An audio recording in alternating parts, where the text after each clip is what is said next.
Could there be a place on Earth that could take you to another dimension? In 1997, a phone on an American radio show rang. The employee picked up the phone and got probably one of the most unusual calls in his career. A man on the other end of the line introduced himself as Mel Waters. He started a story about how he discovered a pretty unusual hole on the rural property he owned that was near Ellensburg, Washington. "I used a fishing line and a weight to measure it. According to my calculations, it's 80,000 feet deep," Mel claimed. "And some weird paranormal things have been going on here." He was talking about a black beam that could come out of the hole and shoot into the sky during certain day periods. He believed the hole had magical powers, like restoring life in animals and allegedly setting ice on fire. Yep, the ice in question didn't melt. It burned like coal. The call went public. Mel managed to convince many listeners his story was true. One geologist, named Jack Powell, was especially interested in the story he had heard on the radio. He found it somewhat curious, particularly because Mel claimed it was basically the bottomless pit. Jack was in geology for decades, and he was familiar with the fact that the deepest shaft goes a bit over 40,000 feet below the surface. Jack started to investigate that mysterious case, but no matter how hard he tried, he couldn't find the hole. Further investigation led to the fact that they later couldn't even find a person named Mel Waters that lived close to Ellensburg, Washington. After the phone call went public, the mysterious Mel even claimed some tried to pay him off to stop talking about the hole. This whole story became an urban legend.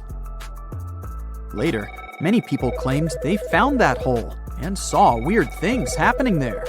They heard strange noises coming out of the hole. Others saw lights and unusual creatures coming out of the hole, and some believe the hole goes all the way down to the center of our planet, whereas others go so far to think it's a secret portal to another dimension. A few people think Mel's hole is a spot where space and time are warped. People or objects that enter it never come back, and no one sees them ever again. Of course, those are all just different theories. After all, no one still knows if Mel's hole even exists or not. That deepest hole in the world we've mentioned before, the one that actually exists, is called Kola Super Deep Borehole, and it's human-made. It's covered and welded shut, and it sits among the abandoned ruins of one project site. It took people who made it around 20 years to reach that many miles under the surface. What stopped them at such depths are 2.7 billion-year-old rocks. They were at temperatures of about 356 degrees Fahrenheit, which was almost twice as hot as the team thought it would be. A hole this deep may seem like something from horror movies, but here's something that will comfort you. It's just 9 inches in diameter. That means you can't just wander around and accidentally fall inside of it, which, you have to admit, makes it a bit less scary after all. But many locals are still very afraid of it and are not comfortable with this hole. Many of them claim they hear terrifying screams at night coming out of it. If you decide to enter Krubera Cave, one of the deepest ones on the Earth, know that it could take days or even weeks to reach the bottom. This massive cave complex is located in Georgia, and it goes over a mile under the surface. It even got the nickname of being the Everest among other cave systems. The cave system looks really scary. Imagine going down there. But it's also home to a fascinating diversity of wildlife. There's also a basin filled with water at its bottom. The Berkeley Pit is a toxic hole. It's a former open-pit copper mine located in the western part of the United States. The hole is a mile long and half a mile wide. It's 1,780 feet deep, which is taller than the Empire State Building, and nearly half of it is filled with heavily acidic water. It has a similar level of acidity to gastric acid or lemon juice. This pit is full of dangerous chemicals and heavy metals. The water at the surface is red because of all those heavy metals that float around, like breadcrumbs in this poisonous soup. This soup has ended the lives of many birds that tried to land in the water at some point. If you want, you can even go there, pay the ticket, and check the pit out from a safe distance. It's a perfect day. It's not cloudy, the sun is out, and you're in the tropics, swimming in the sea. The water is crystal clear. So clear, it seems like you could see the bottom of where you're swimming. You look down and all you can see is darkness. The bottom is deep down below you, and if your imagination runs wild, you'll see giant sea monsters coming from down there right away. And that's how it feels to be above Dean's Blue Hole. It's nearly circular at the surface, but if you dive a bit deeper, it suddenly widens into a 4 times wider cavern. It's located on Long Island in the Bahamas, and it goes 663 feet below the surface, which makes it the second deepest hole in the world. It's a sinkhole filled with salt water that has an entrance below the water level. Such sinkholes can form in different processes. For instance, when rainwater soaks through fractures of limestone bedrock directly onto the water table. And in the case of this pit, the sea level has changed too. It got higher compared to, let's say, the Ice Age from 15,000 years ago. This one is Mount Baldy Sinkhole in Indiana. It was a beautiful sunny afternoon. A woman named Erin was on Mount Baldy, just finishing her scientific study of wind speeds. She was happy with how things were going, but suddenly, a bad hunch erased the smile off her face. She turned around and saw a man in his swim trunks. He was desperately clawing at the sand. "He's right here!" he yelled, while his wife was near him, panicking and in shock. Their 6-year-old son had disappeared, simply vanished down a hole. Erin didn't see any sign of an opening. She saw no upturned sand, which you'd expect to see if a person had just dug a hole. More and more people were coming to help, and someone called 911. She couldn't believe that something like that could happen. She thought their son was just hiding somewhere around, waiting to jump out and surprise them. So she went home. But later, she saw it on the news. The rescue team had managed to save their son. They found him 11 feet under the surface of a dune, and it was a complete shock for her. We're in such an advanced era when the robotic arms of spaceships scoop sand on Mars and then tell us its chemistry. And here, you can take a simple walk to the beach and still end up surprised by such geologic mysteries, like a hole that appears out of nowhere. Ice Cube Neutrino Observatory looks like a hole you'd see in some scary science fiction movies. This Antarctic research station is located at the South Pole and 3 times as large as the world's tallest building. This enormous hole made of metal and ice is frozen and isolated, and it reaches depths of around 8,200 feet. Scientists hope to use it to understand neutrino particles better, and through that, learn more about dark matter. It's the mysterious substance that makes up almost 30% of the universe. No one can see it directly, but scientists assume it's there. They believe it affects the movements of stars and galaxies. Everyone loves a good landmark. The Roman Colosseum, the ancient city of Machu Picchu, the Giza pyramids. But have you ever wondered how it once looked? Way back in the days when they were built? Or even in the time they were covered in ivy and forgotten by humanity? Buckle up, because we're heading on a time travel adventure to the world's greatest archaeological sites. Our voyage begins in South America, deep inside the Peruvian mountains. Behold, the city of Machu Picchu.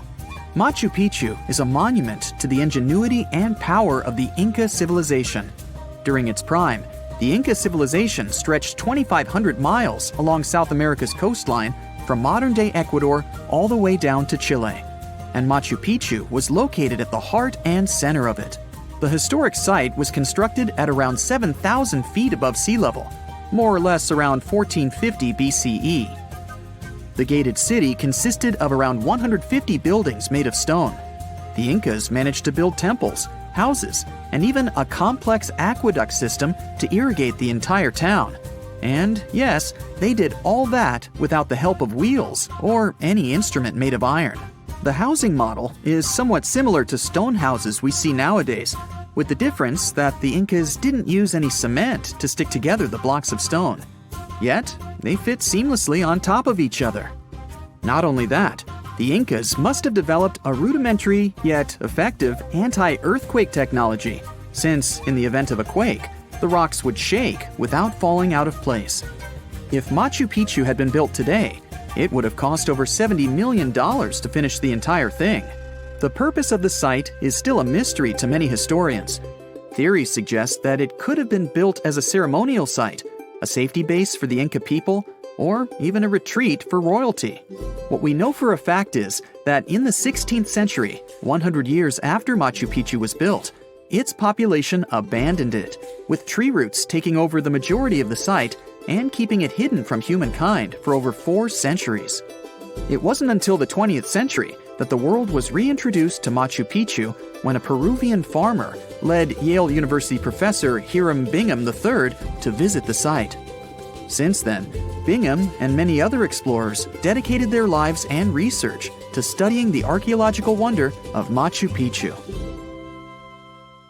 Now, for the next stop on our time-traveling vehicle, the city of Pompeii in Italy. Pompeii has crowded our collective imagination for many years. The eruption of the Mount Vesuvius volcano in 79 AD and the destruction of an entire city is hopefully not something that will happen again. But I bet you're wondering, what did Pompeii look like on its last day? It took 18 hours for Pompeii's streets, markets, houses, and forums to be buried under millions of tons of volcanic ash. Thanks to some clever scientists, we discovered that the lava and ashes that covered Pompeii on its very last day actually helped to freeze the city in time. Different from ice, the cloud of ashes did not preserve the city intact, but as the items disintegrated over 2,000 years, they left voids under the earth. Archaeologists found that if they filled these voids with plaster, the shape of the buried city would soon reveal itself. And that's exactly what happened. Of course, it was nothing like the bustling city of 12,000 people that had existed for many years before the fateful eruption. Pompeii was a vibrant and rich municipality. The site's ruins revealed that many areas of Pompeii boasted impressive houses, some with balconies, which was a sign of great wealth at the time. And, believe it or not, even some artwork survived the eruption. Archaeologists found well-preserved frescoes and murals of mythological creatures, all indicating that members of the high society lived there. Ruins show the city even had thermal baths and showers made with luxurious materials. Oh, and apparently, the people of Pompeii had amazing teeth. Yes, archaeologists could see even that tiny level of detail from the plaster molds they recovered from underground. Still in the Italian territory, we find one of the world's biggest tourist attractions, the Roman Colosseum. It was built as an amphitheater during the reign of Emperor Vespasian, around 70 AD. It wasn't until 80 AD that Vespasian's son, Emperor Titus, inaugurated the Colosseum. The monument was something to behold, with 157-foot-tall walls, over 80 entrances, and the capacity to host 87,000 people. All social classes and groups were welcome at the Colosseum, and this partly explains why it flourished for so many centuries. During the decline of the Roman Empire, around the 6th century AD, the Colosseum started being neglected and abandoned. The monument was looted, and some of its columns and stones were used to build infrastructure elsewhere. Only 1/3 of the original Colosseum still remains, and if it's big now, imagine what it once was. Greece was home to one of the world's largest empires. At the height of this empire, literally and historically speaking, more or less 2,400 years ago, the Greeks built a citadel known as the Acropolis. The Acropolis, which is composed of historical buildings, is considered to be one of the biggest landmarks of Western civilization to date. Tourists that visit the capital city of Athens today may be faced with yellowish and broken pillars of the Parthenon standing way up high in one of the city's hills. But way back when it was built, between 447 and 432 BCE, the imposing and majestic Parthenon was purely white, as the entire monument was built with gleaming white marble. The statues inside were made of gold. The Parthenon is a 23,000 square foot temple held up by 69 marble columns. The largest blocks of marble are massive, weighing around 10 tons each. And the most surprising fact is that the marble didn't come from Athens, but from a nearby site that stood 10 miles from the Acropolis, known as Mount Pentelicon. Historians intrigued by where the primary material for building the Acropolis came from found tiny and big blocks of marble all scattered around the floor of Mount Pentelicon. There was also a paved road that the Greeks had built to carry the rocks around. But perhaps the most impacting monument of all times is located at the heart of the Middle East, outside the Egyptian city of Cairo. The pyramids are considered one of the 7 wonders of the ancient world. The Giza Pyramid Complex was built as a tomb for the pharaoh Khufu around 4,500 years ago. Between 20 to 30,000 people took part in the construction process. It's composed of 3 pyramids. The massive monument is made out of approximately 8,000 tons of granite and over 550,000 tons of mortar, which gives it the appearance it has today. Would you believe me if I told you that the pyramids didn't always look like this? Far from it. They were shiny white with a golden triangular tip at the top. This is because the Egyptians used over 6 million tons of limestone to cover the entire rocky, step-like structure, all so that they could gleam white under the unforgiving sunlight of Egyptian skies. The Pyramid of Khufu remained the tallest structure on Earth made by humans for over 3,800 years. It was the only 8-sided pyramid in Egypt and was believed to align with Orion's belt. It's considered to be the most aligned construction facing north. In 1979, it was inscribed on the UNESCO World Heritage List. Let's head on down to the Indian city of Agra to quickly visit the Taj Mahal. You may know it as the Taj, but it can also be called by its more endearing name, a teardrop in the cheek of time. The Taj took over 22 years to build and was commissioned in 1632 by Mughal Emperor Shah Jahan as a declaration of love for his third and favorite wife, Mumtaz Mahal. It was made with ivory white marble, and amazingly, due to tight conservation, it still remains very similar to what it was when it was built. I think all this talk of landmarks got me thirsty for some traveling. What about you? Tell us in the comments below if you've ever visited some of these sites, or which interesting landmarks you'd add to this video. The authorities in a town in northwestern Poland decided to build an observation tower in a public park. Nothing special about that, right? It wasn't until a local archaeologist started digging. It seemed that he had found remains of a fort, but not just any fort. The legendary Jomsborg, or as people also call it, the Viking medieval New York. It's not unusual for Viking finds to pop up in this area. Archaeologists have suspected for a long time that the Polish island near Germany could be the site of the legendary city, and the locals believe in this too. Every year they hold the continent's biggest Viking festival there. People dress up and reenact the Vikings' way of life. The time period I'm talking about is the 10th century. Scholars believe Jomsborg thrived back then, if it was even real, and that's a big if. The mystery has been going on for more than half a millennium. The 2 most important questions troubling historians are whether the Viking stronghold was real and where it was located. The first historical records that mention the town can be traced back to the 12th century. Recently, a golden disc appeared in Sweden. It contained the names of Jomsborg and Harold Bluetooth. Does the man's last name sound familiar? That's because the Bluetooth technology we use today was named after him. He was a Danish king who apparently ruled over Jomsborg as well, and historians know he lived in the 10th century, right around the time the Viking legendary city reached its peak. All the historical sources we have lack one thing: the city's exact location.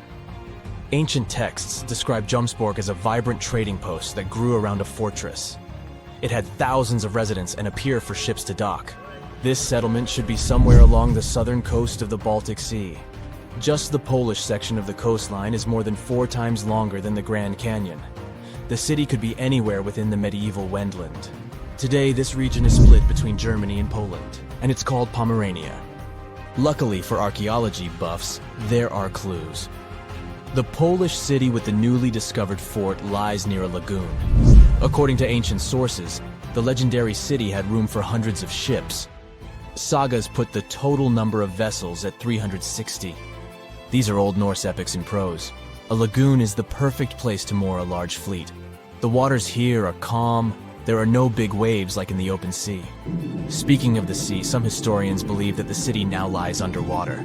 According to them, the site was located off the northwest coast of Eustom Island. Today, this area is submerged under the Baltic Sea. Let's say Jomsborg really existed. Who lived there?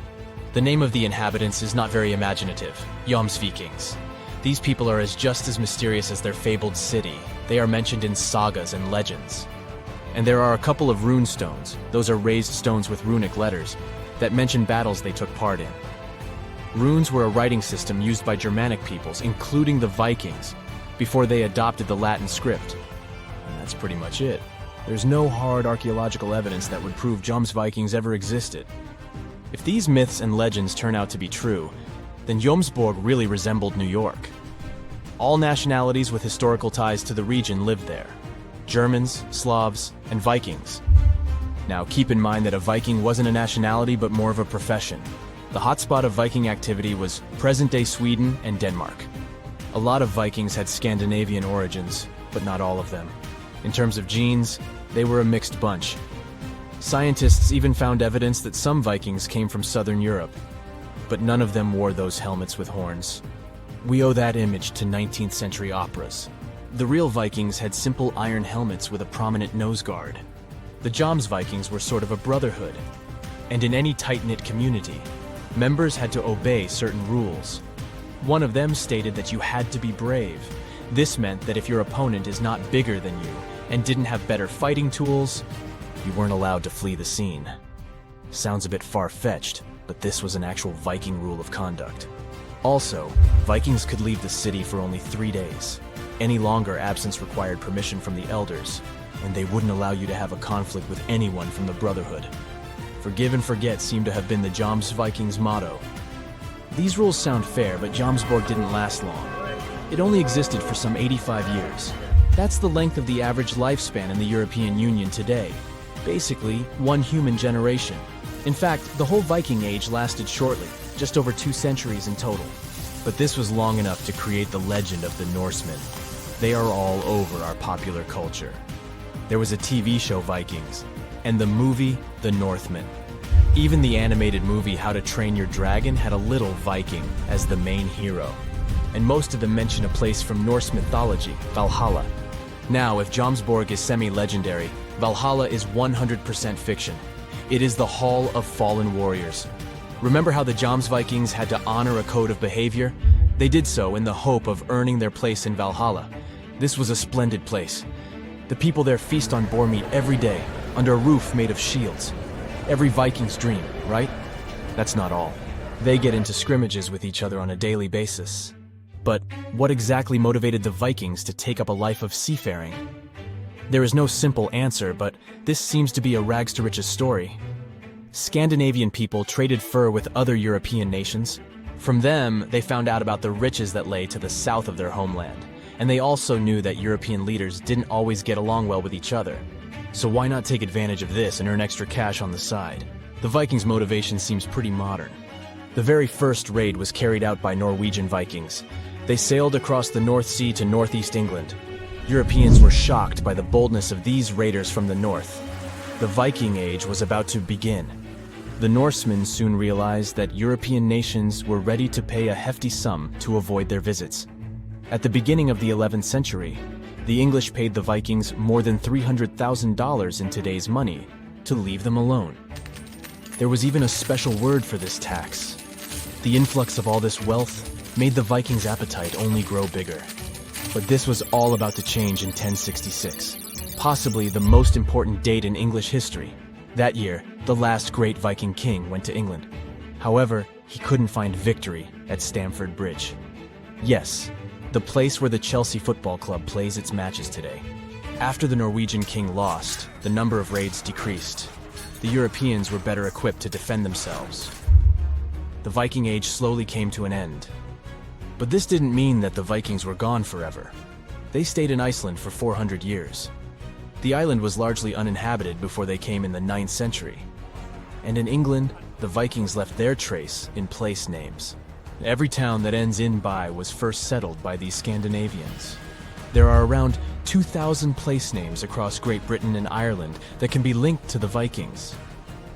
And can you guess which part of France has the most Viking-related toponyms? The name says it all: Normandy. The mouth of the River Seine is where most Danish Vikings settled in the 9th century.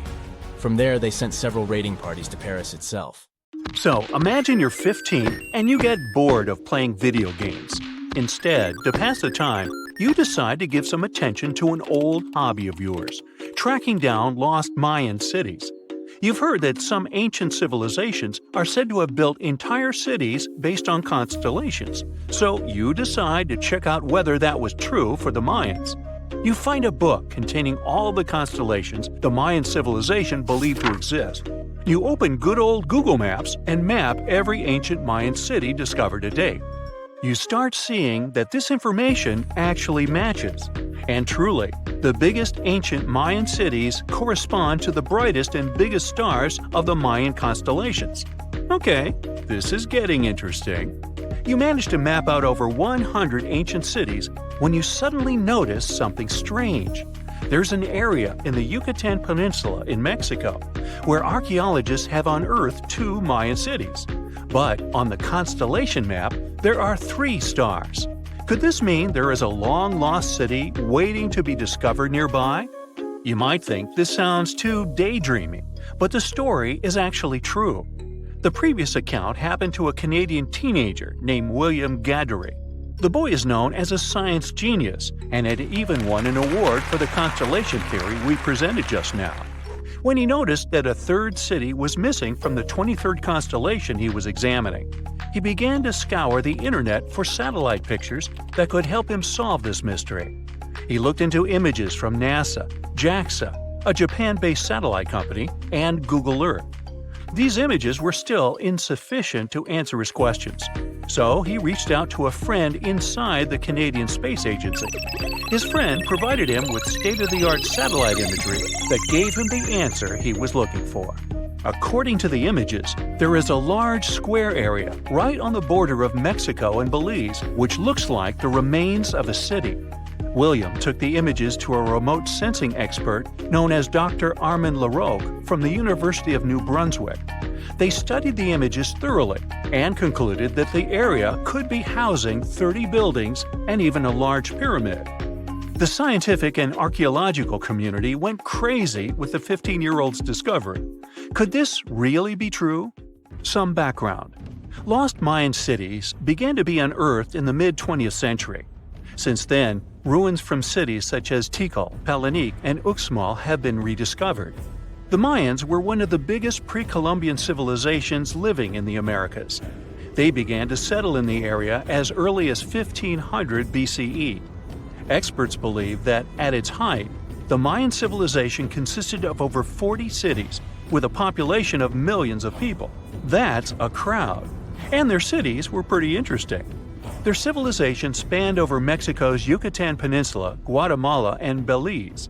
They survived mainly on agriculture, so they developed a complex irrigation system in most of their cities. They built a series of ceremonial buildings, pyramids, plazas, and even courts for ball games. The Mayans were keen pyramid builders, but they also developed an advanced astronomical system. With whatever ancient technology they had, they were able to predict the exact location of planets, such as Venus and Mars, and they were able to predict the exact dates of eclipses. That's why the methodology William used to discover this long-lost Mayan city was unusual, but not completely surreal. The Mayans were keen astronomers, so it wouldn't be too strange that they built their major architectural feats in relation to the sky, would it? And they wouldn't be the first ones to be doing so.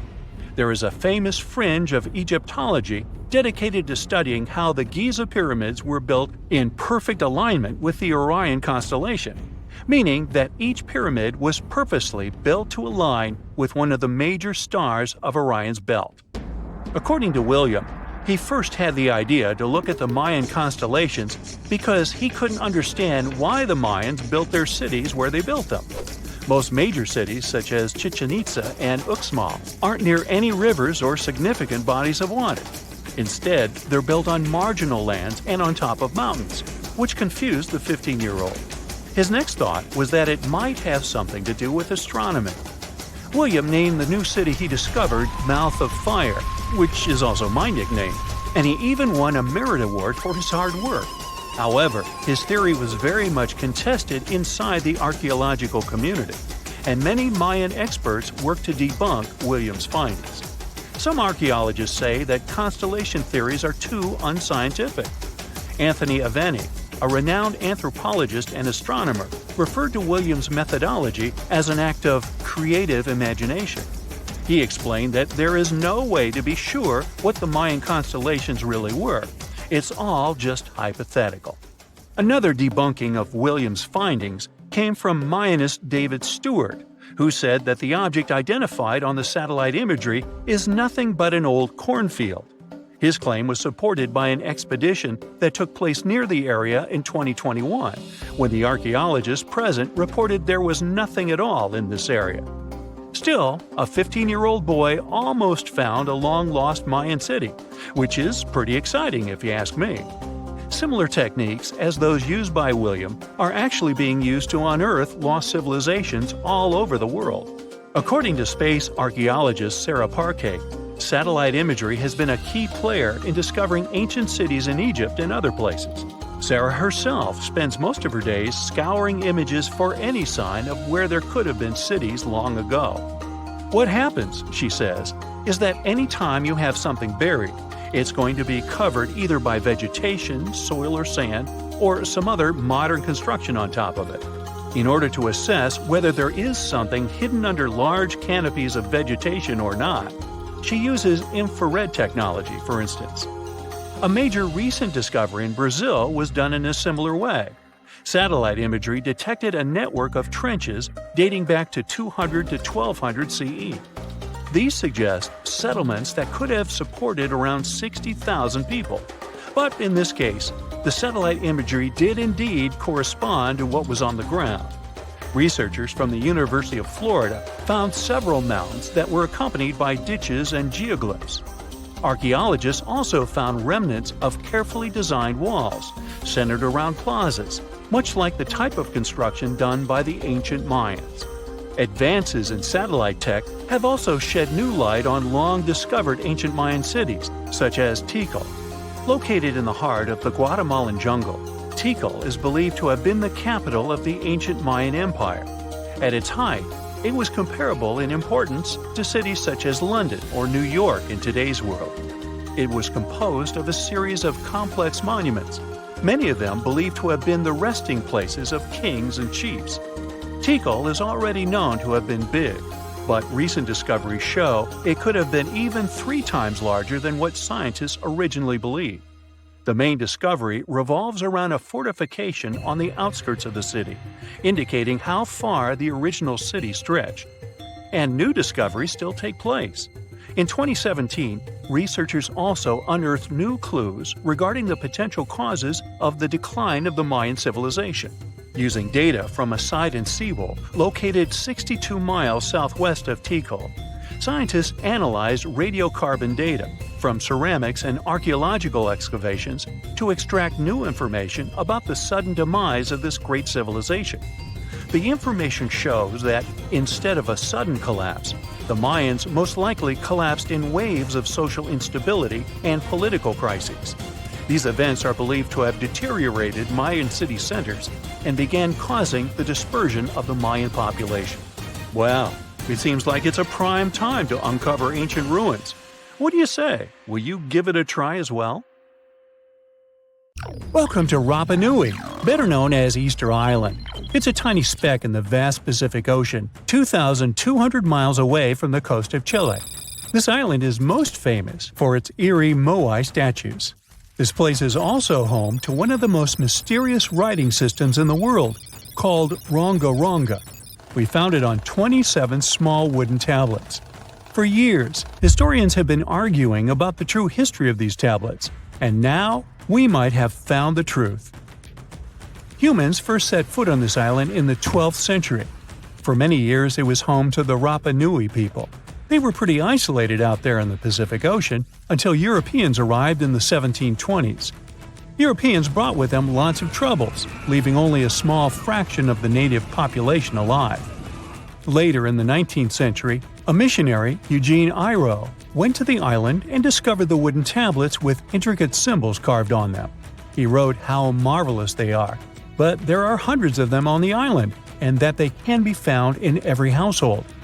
But unfortunately, not all of them survive to this day. We've only got 27 of them. Some of them were heavily weathered, burned, or otherwise damaged, and now they're scattered all over the world in museums and private collections. Some of the language's artifacts were carted off to Tahiti and then to Europe by Europeans, leaving none behind on Easter Island itself. The 4 sacred tablets found their home in a congregation in Rome. They were the ones used in the recent discovery. For years, historians have been arguing whether this writing system was made up by the islanders themselves or they borrowed it from Europeans.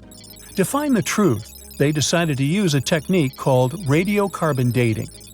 All organic materials, like wood, charcoal, and so on, contain a tiny amount of a radioactive form of carbon called carbon-14. When life comes to an end, things stop taking in carbon-14, and the amount they had starts to decay over time. By measuring how much carbon-14 is left in a sample, we can assume how old this sample is. This is how we learn the age of many fossils and artifacts. So, they looked at the age of some Ronga-Ronga tablets.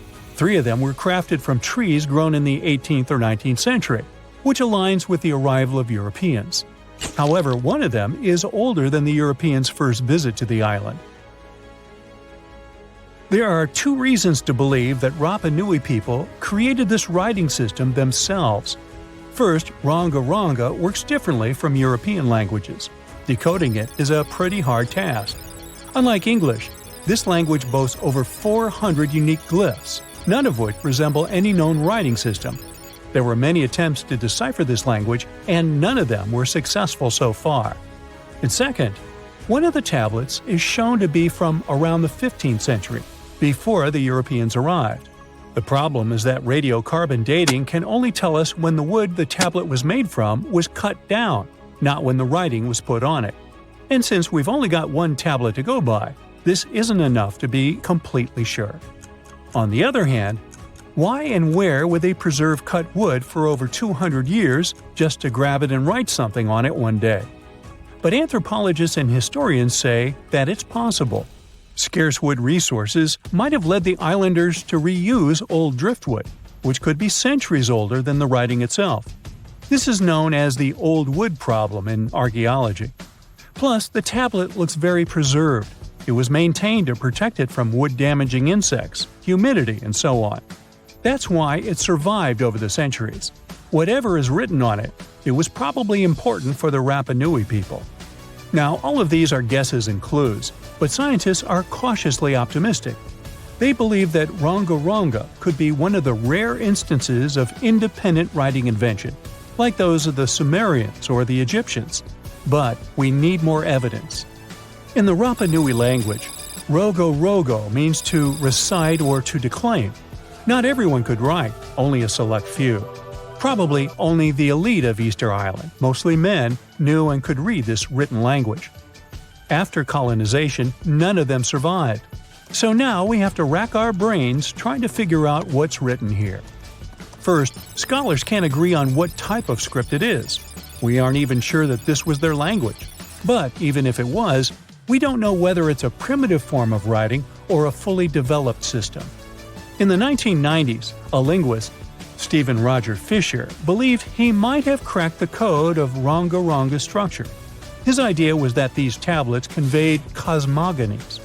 Cosmogonies are stories or narratives that explain how the universe was created and how natural phenomena came to be. They often come from ancient traditions and cultures, like those found in East Polynesia. The tablets could have talked about things like how the world began, where everything came from, and how different aspects of nature, like the stars or the mountains, were formed. This would also explain why only the wise elite could write.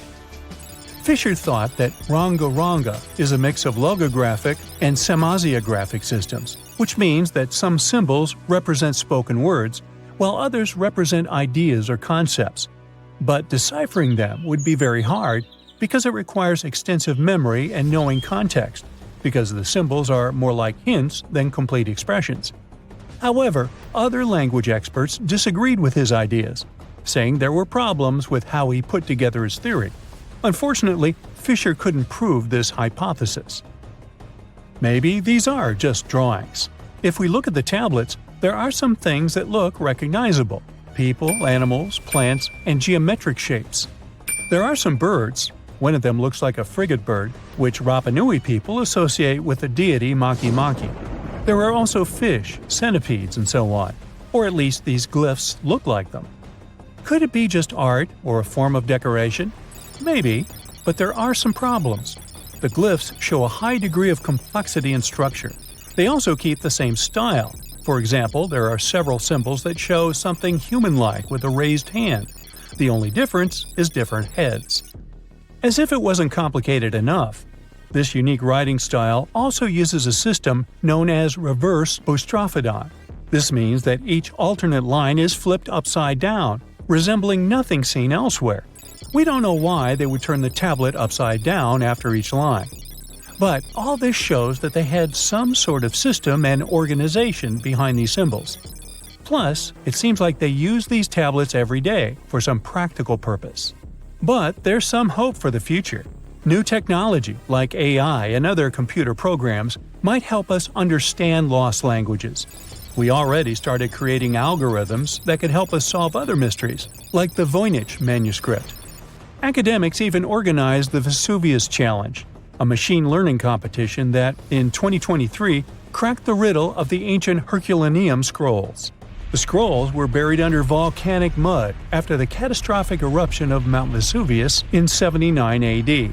In real life, the scrolls are very fragile, so deciphering them would be a very hard task.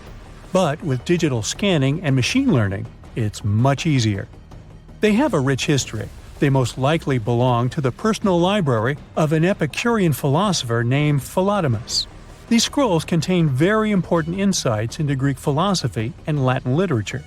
If we decipher more of them, we'll learn more about the rich history of the Roman Empire. A gruesome discovery took place in Egypt some years ago. You want to hear about it? 16 human hands, carefully buried in 4 eerie pits. They didn't look too much like human hands at first, since they were abnormally large, but they were. Weirdly, there were only right hands. No left hands were in sight. It turned out that it points to the practice of an ancient dark ritual. Old Egyptian art and tales talked of a ceremony where warriors would present the right hand of their adversaries as proof of victory and ask for gold in return. Egyptians believed in the afterlife, so cutting off someone's hand meant you cut off their power eternally. Guaranteeing this type of defeat was interesting to the winning party. Here, the fight was between Egyptians versus Hyksos, who lived in what was once known as Canaan. Egypt has always been the center of some history-changing findings, and some time ago, this papyrus was found. If we stretched it open, it would be just a tad bigger than the height of a skyscraper. The world's tiniest skyscraper, which is located in Wichita Falls, Texas. When humans didn't write on their notes app, they wrote on this thing, made from the medulla of a papyrus plant. Around 2,000 years ago, ancient Egyptians wrote something reminiscent of a book where they describe most of their funerary traditions and their visions of the afterlife. It's considered one of the most important texts from ancient Egypt and is still sold in bookstores to this day. This ancient manuscript was unearthed from a chamber located just south of the Pyramid of Djoser, located in Saqqara. Oh yes, Djoser is the oldest pyramid in Egypt and not the Giza pyramids like most people think. So recently, the site of Saqqara buzzed with excited archaeologists who probably found one of Egypt's oldest complete mummies. They believe that this beautiful and well-preserved mummy was that of a wealthy man. He was discovered in a deep shaft, covered in layers of gold leaves. There are many symbols that show he was an important and wealthy man, like the band he wore on his head, the bracelet on his chest, and the fact that he was embalmed with a tunic, which was reserved for Egypt's finest. The most exciting part of the entire discovery was finding the resting place sealed with mortar. just as the ancient Egyptians had left it 4,300 years ago. Now this may sound weird, but back in 2008, archaeologists discovered a missing pyramid. Now it went missing because it deteriorated over the span of 4,000 years. Today, you can only see its base. It was a pretty important site back in ancient times. It is said that around the area of the pyramid, the ancients hosted a special type of ceremony where high priests would carry mummified remains of sacred bulls. Now here's a fun fact. Ancient Egyptians believed that Apis bulls were earthly incarnations of the city deity of Memphis and was connected to rites of fertility. It wasn't just any Apis bull, though. They needed to be all black, with a single white mark between its horns and a bunch of very specific characteristics. They were selected by the local priests and honored until they passed away. After that, they were mummified and buried in underground galleries. Meanwhile, this missing pyramid sort of disappeared around the 1800s. It was a German archaeologist who first found it in the village of Saqqara. He called it the Headless Pyramid when he first found it. But then, years after the official discovery, the desert sand came along and covered the whole thing. There were some excavations between the 19th and 20th centuries, but they weren't too systematic. That's why scientists were so thrilled when they dug an entire pyramid's base after removing the 25-foot mound of sand that was covering it. Oh, and it turns out American archaeologists are excavating a cemetery in Egypt that could contain over 1 million mummified bodies. So far, archaeologists have dug around 1,700 mummies. One of the main differences from other classic Egyptian mummies is that these people weren't kings and pharaohs. They were commoners that most likely lived about 1,500 years ago, when Egypt was controlled by the Roman and Byzantine empires. The name of the cemetery is cool, though, the Way of the Water Buffalo, just in case you want to check it out on your next trip. Other than bulls and buffaloes, ancient Egyptians also liked baboons. Are you seeing a pattern here? In the beginning of the 20th century, archaeologists discovered a site filled with mummified baboons in a place called, guess what? The Valley of Monkeys. An animal wouldn't have been mummified if it wasn't considered important. Certain animals were more important than others, since they were linked to specific deities. Jackals were connected to Anubis, the ancient god of the afterlife, and cats were likened to the female deity Bastet. Baboons were a pretty big deal, since they were believed to be connected to Thoth, the deity of wisdom and advisor to Ra, one of Egypt's supreme deities. The archaeologists who studied these animals weren't too happy. They think these baboons were kept inside and were deprived of sunlight for most of their lives. They had extreme vitamin D deficiencies and they were poorly fed. Maybe Thoth got angry with these baboon keepers. Just a guess. Since there's never a boring day for archaeologists in Egypt, they also found human mummies with golden tongues. Since Egyptians were all about the afterlife, they believed that golden tongues might help a person speak once they pass to the other side. I mean, it's a long shot, but hey, why not? Some of these mummies were placed in wooden coffins with goods, such as necklaces, pottery, golden artifacts in the shape of lotus flowers and scarab beetles, and iPhones. Just kidding. A new temple was also unearthed recently in Egypt. Scientists believe it was dedicated to honor Zeus Cassios. That deity would be a cross between Zeus, the almighty Greek deity of the sky, and Mount Cassios. While digging around the Sinai Peninsula in Egypt, archaeologists spotted 2 pink granite columns poking out of the ground, and bingo. They believe these columns represented the temple's front gate and collapsed during an earthquake many years ago. And speaking of deities, there weren't only super serious deities. Recently, scientists unearthed a golden ring in a city south of Cairo. No, Frodo, it's not magical. It was a normal gold ring, but it had the depiction of the deity of fun, officially named Bes. This deity is often described in sacred texts as a happy chubby dwarf. Today, many tattoos we get are sorta deprived of any sense and are made of aesthetic purposes only. In ancient Egypt, though, women would get tattoos as a token of protection for childbirth. That's what scientists think, at least. Around the Nile region, scientists found some mummies that had well-preserved tattoos, which is a rarity since the skin deteriorates so easily. 2 of these women tattooed their lower backs, and the drawings were simple. They were mostly pictures, including that same chubby dwarf we just talked about, Bess. He also had a side hustle as the protector of women during childbirth.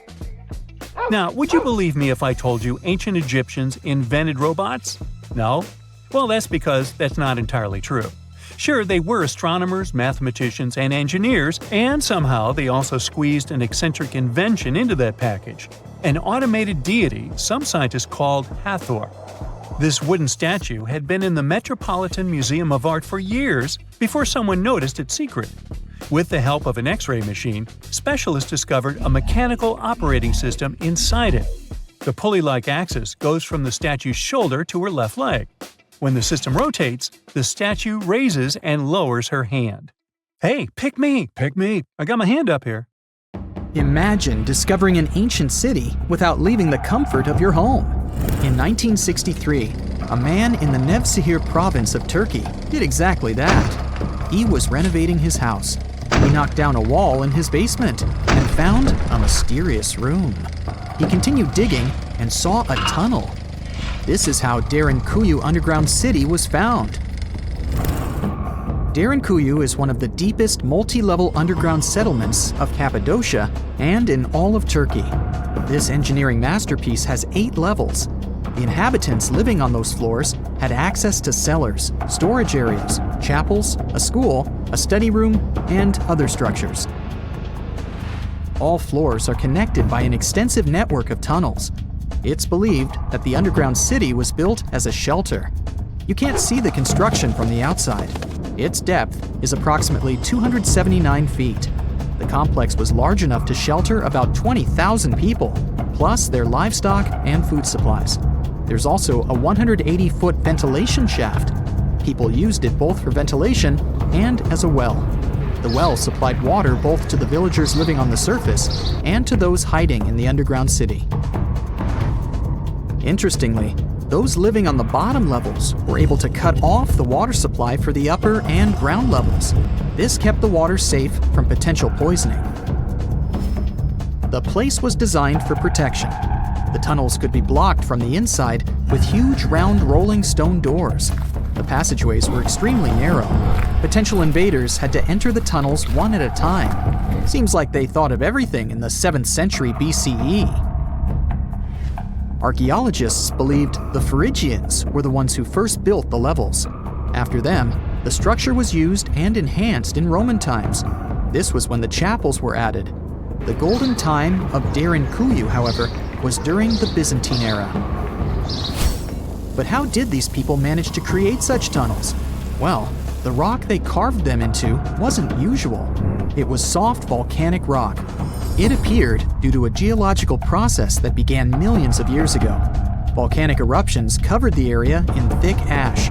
It then solidified into this soft rock. When the natural forces of wind and water eroded softer parts, only hard elements remained. Fun fact, fairy chimneys are also made of intricately shaped volcanic soft rock, but they formed naturally without any human intervention. I'm still in Turkey, but this time, my destination is Çanakkale, where a myth came to life.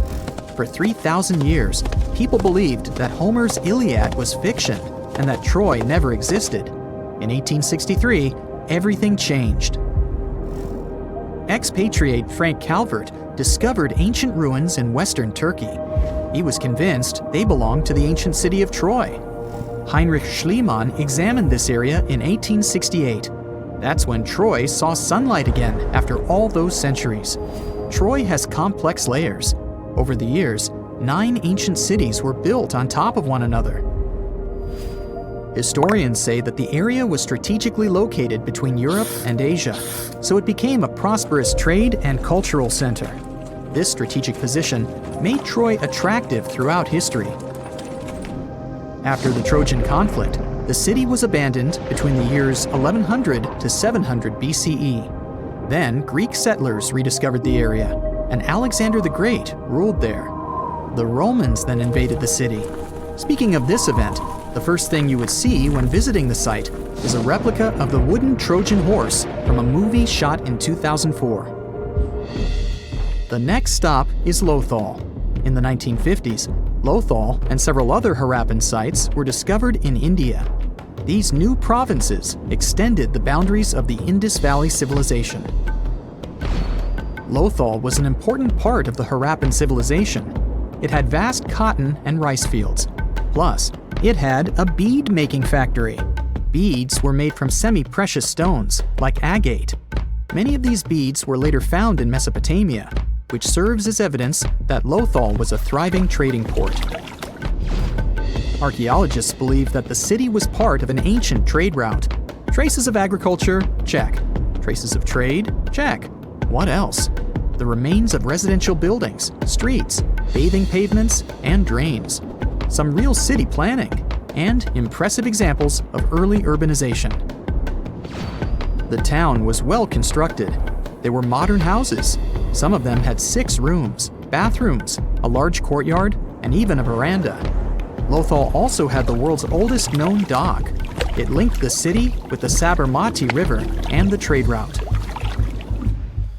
The ancient Mayan city of Calakmul is located in southern Mexico in the tropical forest of the Tierras Bajas. From 500 CE to 800 CE, Calakmul was home to over 50,000 people. There was a central plaza surrounded by outer districts.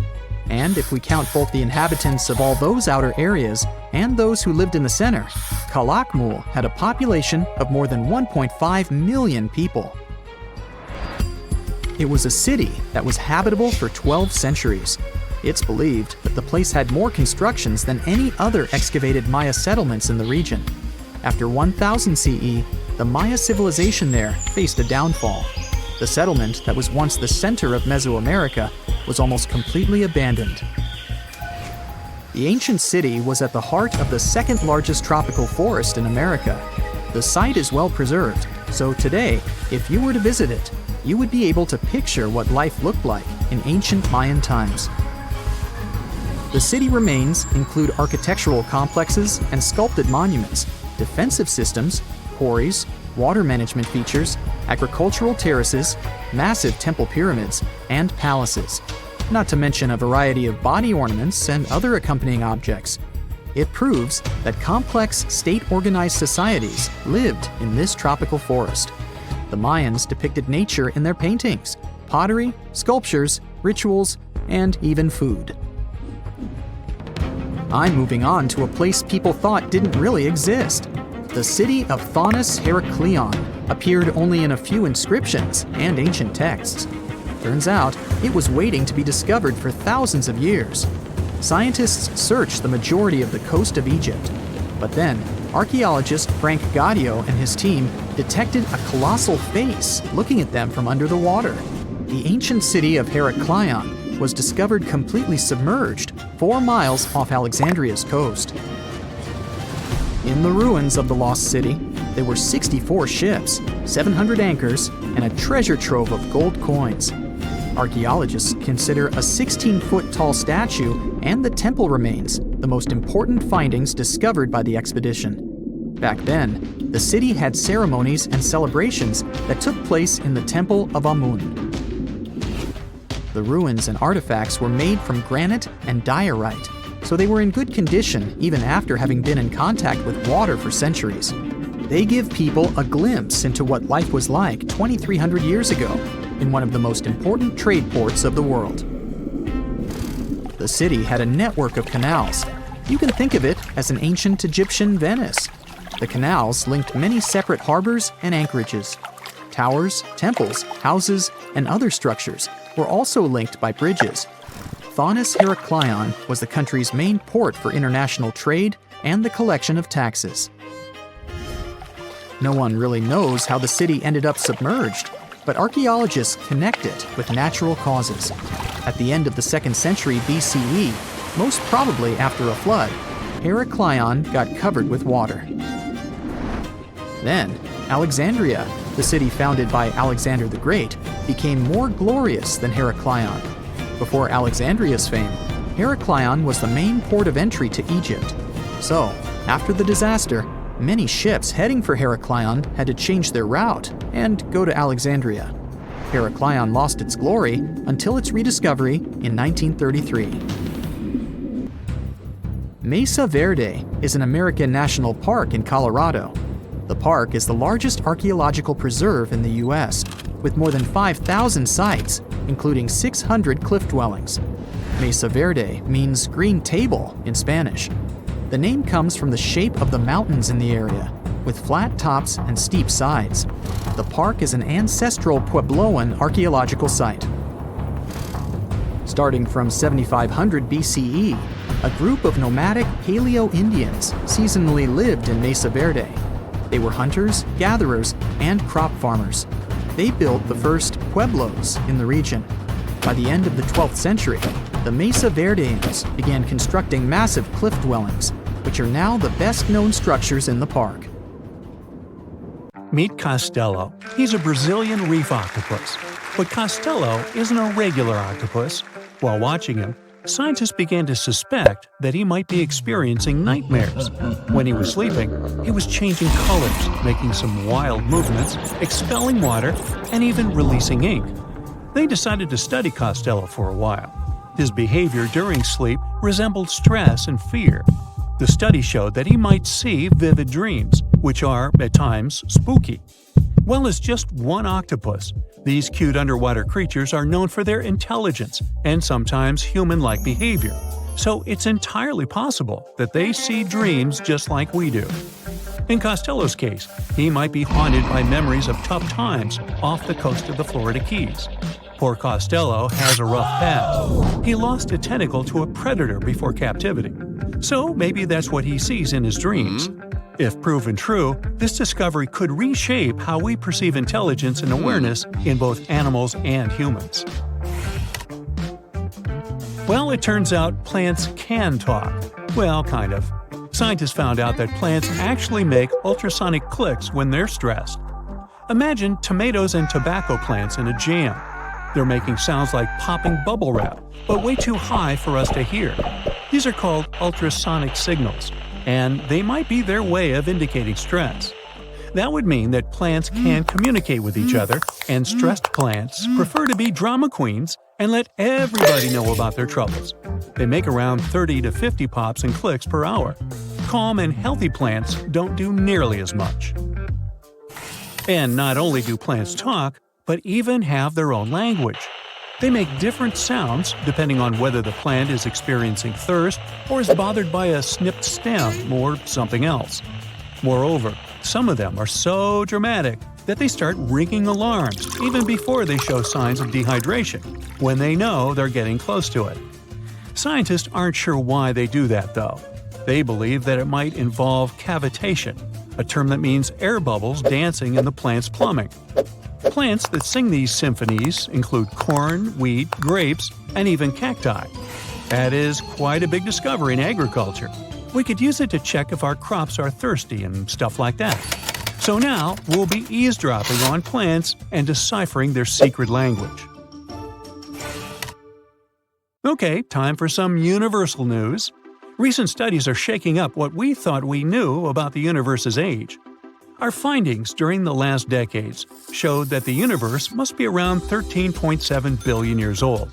However, a new study shows that it might be almost twice as old, up to 26.7 billion years.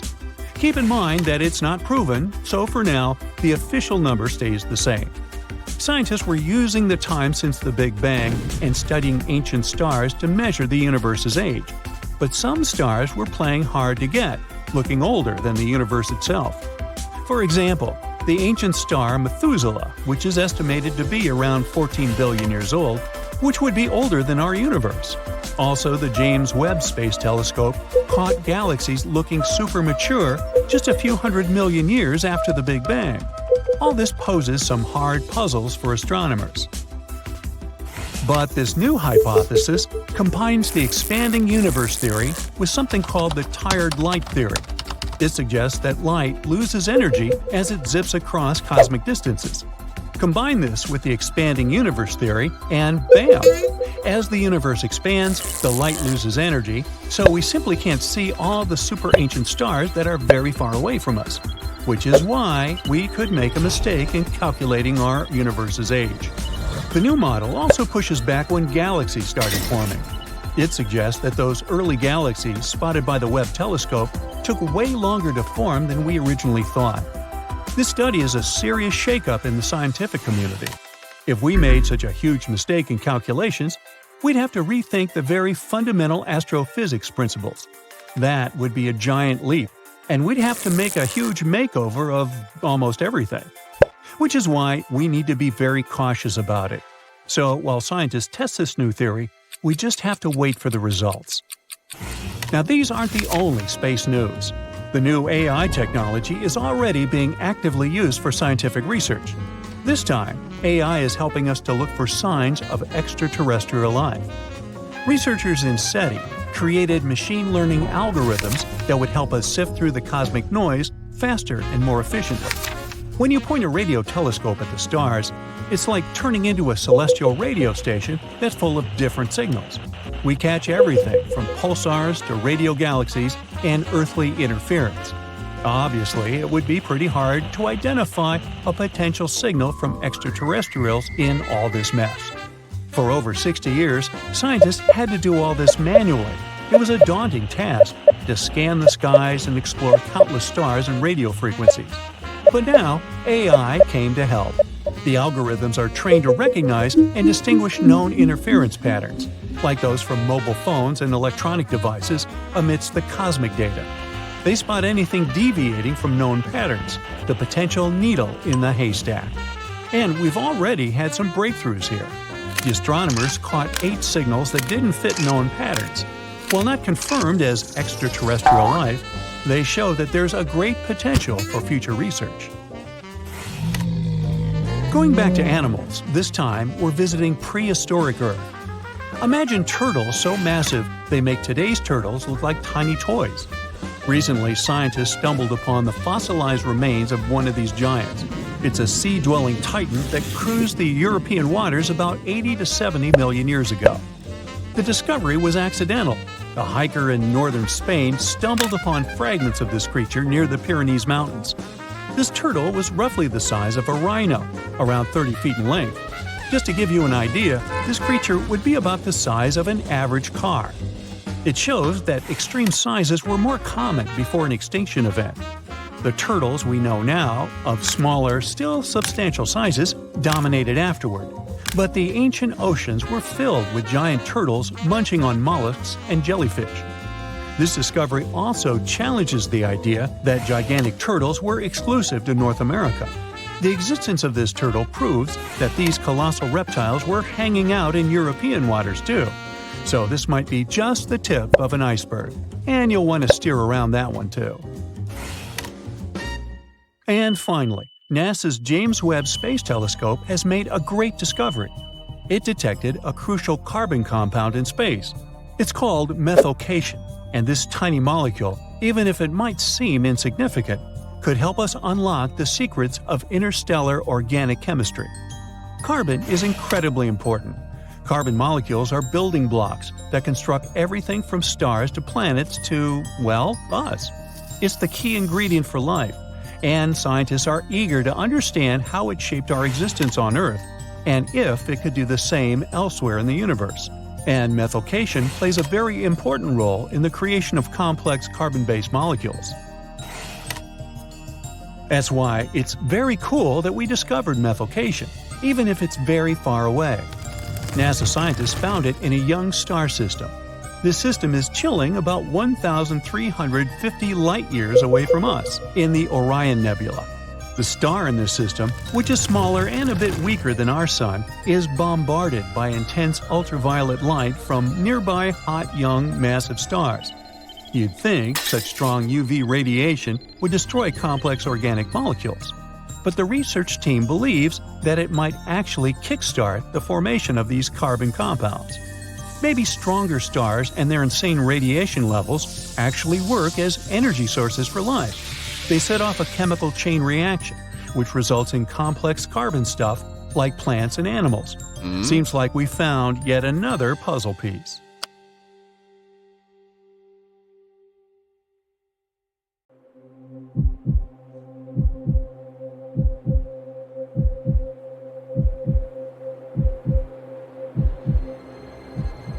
Leave it to people wandering on Google Earth to stumble upon the world's newest and weirdest places ever. Like this mysterious pyramid discovered in Antarctica. Soon enough, the internet blew up with all sorts of theories regarding this unusual shape. Could it be a sign from a different life form? Is this pyramid indeed natural, or is it man-made? For starters, it's not the first time we've discovered a pyramid in the Antarctic. The first one was observed by the British Antarctic expedition in the 1910s and kept secret for a long time. Its discovery being kept hidden only added to the mystery. A second such structure was discovered in 2016, which further increased the interest in the matter. The mystery was soon enough deciphered by scientists. These formations are just mountains. They're located near the Ellsworth Mountains, a range over 250 miles long, so they're just mountain peaks that have broken through the ice sheet. As for their particular shape, it's just a coincidence. Pyramids are found throughout nature. The Matterhorn in the Alps and Mount Ballenstinder in Iceland, for example, are quite similar in terms of shape. As for the official name of these peaks, they're called nunataks, or peaks of rock peeking through a glacier or an ice sheet. Antarctica has way more incredible features, like the fact that it's home of 60 to 90% of the world's fresh water.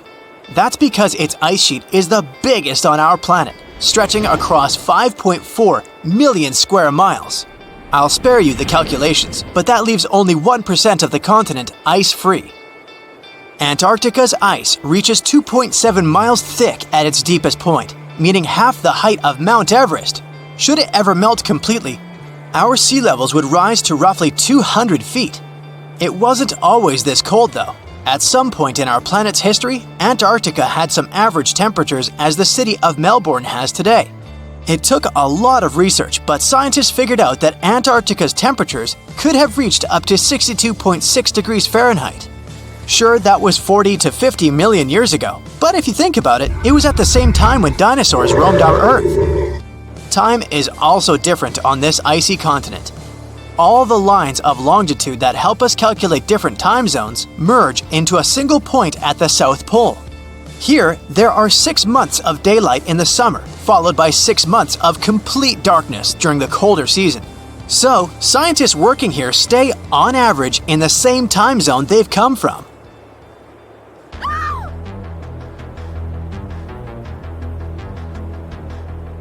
The Blood Falls aren't a chapter of a thriller movie.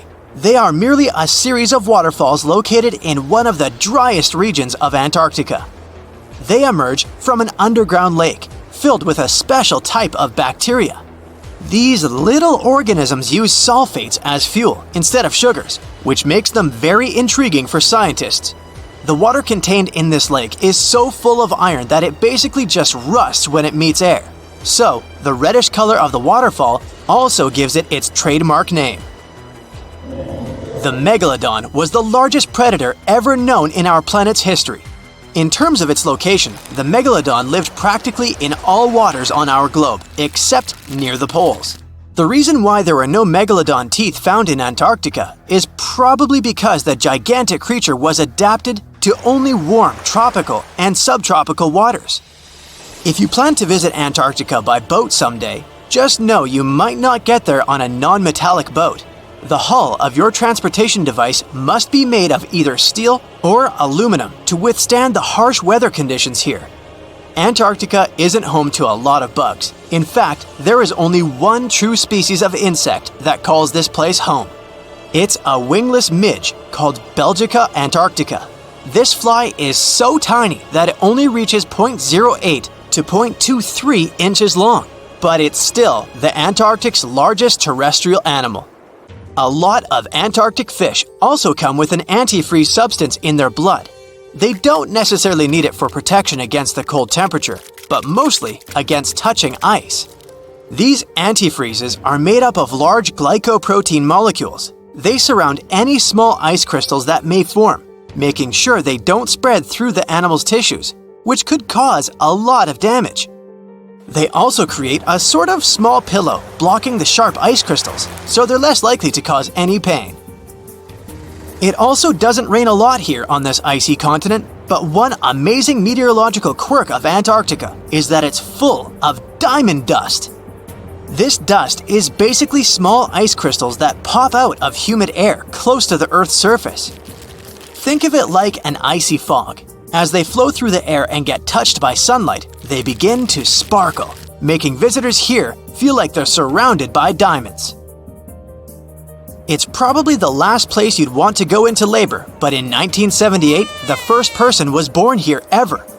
Emil Marco Palma was its name, and ever since, 10 other people have been born here in Antarctica. There's a lake on this icy continent that is so full of salt, it makes it impossible for it to freeze over, even if temperatures can go as low as 5 degrees Fahrenheit. That's because pure water freezes at 32 degrees Fahrenheit. Water that has salt in it, or any other substance for that matter, will freeze, but at a way lower temperature. That lower temperature is adjustable depending on the substance itself and the amount that has been placed into the water. Antarctica was the last official continent to be discovered. It remained completely unseen until the 1820s. But it took another 20 years to confirm it was actually a continent and not just a group of icy islands. Just because it's really cold here doesn't mean you can't go on a date here. One December night, an American scientist that was posted in Antarctica logged into a dating app simply out of curiosity. He was certain no other profiles would show up, but to his surprise, he found someone soon enough. Another researcher who was stationed just 45 minutes away, by helicopter of course. They eventually got together and went on the first date in Antarctica ever recorded. Apart from ice, this continent has something else way more abundantly than any other piece of land on Earth: meteorites. If we look at the research done by scientists, meteorites have equal chances of reaching any place on our planet. However, once they go through our atmosphere, the situation is a bit more complex. That's because different climates on our planet, like the humid ones found near the jungle, have a lot of moisture and oxygen, which will corrode most meteorites. The climate in Antarctica is really dry, so the possibility of meteorites corroding is little to none. More so, it's way easier to spot these rocks on the icy white surface of this area than in any other place on Earth. If you're not scared of the cold, you'll surely freak out when you hear about the winds here. That's because Antarctica is for the most part the windiest place on Earth. Wind speeds have been reported here to reach even 200 miles per hour. Now here's something. Baltic amber is one of the most common resins found in the world. The reason for this is that due to the vast forests of pine, their numerous deposits are so common, they provide wonderful treasures from long ago. Ants are especially common in the Baltic amber, which comes from pine trees. Its resin is rich in sugar, so the ants often live amongst the trees, close to the easy source of food. One block found in East Germany has preserved one ant that is estimated to be about 48 million years old. Think of the birthday cake. But what makes this find interesting is another animal inside the amber. It's a mite, notorious hunters in the insect world, capable of traveling at great speed. These guys quickly latch onto their hosts, sucking them dry. They're also capable of destroying entire hives in one go. And within this piece of amber, the amber provides a display of their final struggle. In Southeast Asia, feathers belonging to something unique have been found from 80 million years ago. They were captured in resin during the Cretaceous period, a peak time for dinosaurs. The many feathers inside are from the coelurosaur. It looks like a dinosaur, but this animal is more related to birds. Other feathers like this have been found in resin. They belong to avian and other non-flying dinosaurs. The discoveries have helped reimagine what dinosaurs actually look like. Still, dinosaurs may have had feathers instead of being completely bald. Of course, for most of them, the feathers weren't used for flying, but they helped the dinos stay warm. However, the feathers weren't all that was found, and a part of the coelurosaur's tail is also preserved. Still, it's so small and ancient that its DNA hasn't survived to map their entire genome. The enclosed tail is also very delicate, and it can't be removed from its protective amber shell. But although these findings can only be observed, they've still provided a great insight in the evolution of birds. But how does amber preserve things so effectively, even at the initial stages? The trees produce the resin to protect any small gaps in the bark against feeding insects. Its antiseptic nature and lack of water content ensures it doesn't degrade for a long time. This also makes it more resilient as it petrifies over long periods, eventually becoming a fossil. Some of the oldest amber ever found was from the Triassic period, showing how long it can last. The pieces from Italy are about 230 million years old. And inside one of these ancient droplets holds the oldest arthropod ever recorded. This mite found inside has provided a broader understanding to their evolution. Today, they're known to mainly annoy gardeners by feeding on the petals of flowering plants.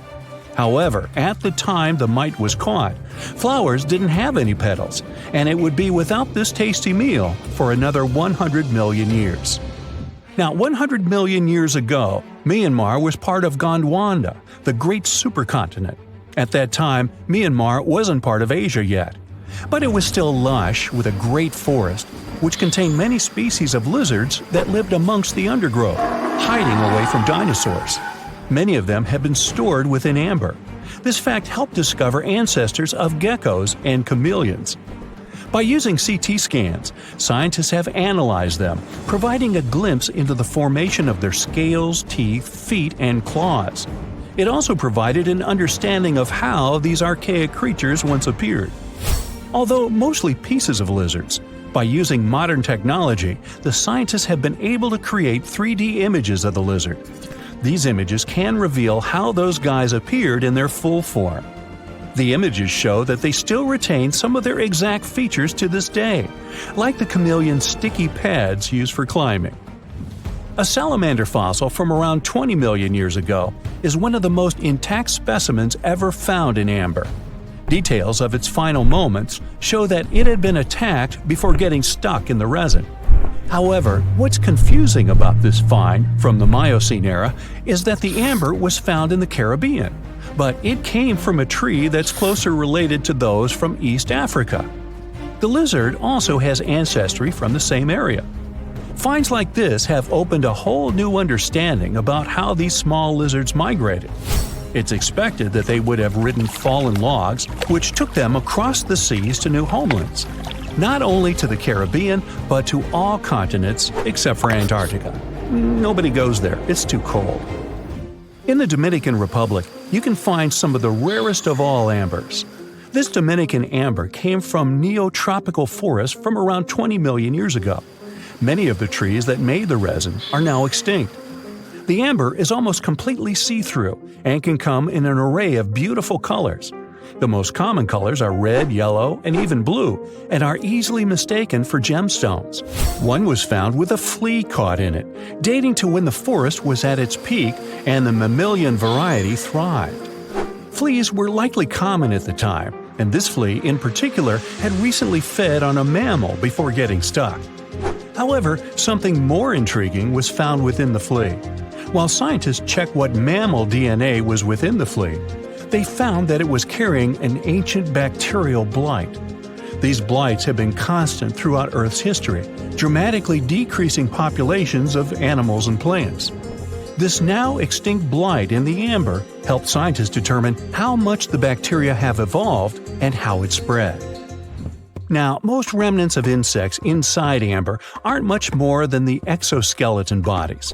But with some found in Myanmar, they were so well preserved that even the color of the insects is still intact. Colors in nature appear in 3 different ways. The first is bioluminescence, that's produced by a chemical reaction within a living organism.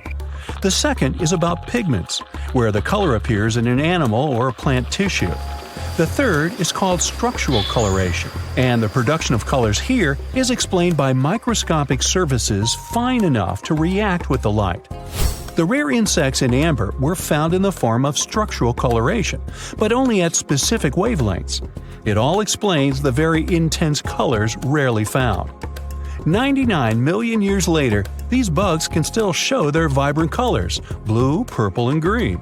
Some of them appear so different in color and shape that they almost look like they're from another world.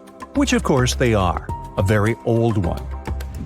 Ants have been around for about 168 million years, based on fossil evidence provided. They're well known for their social hierarchies and their hive mind system.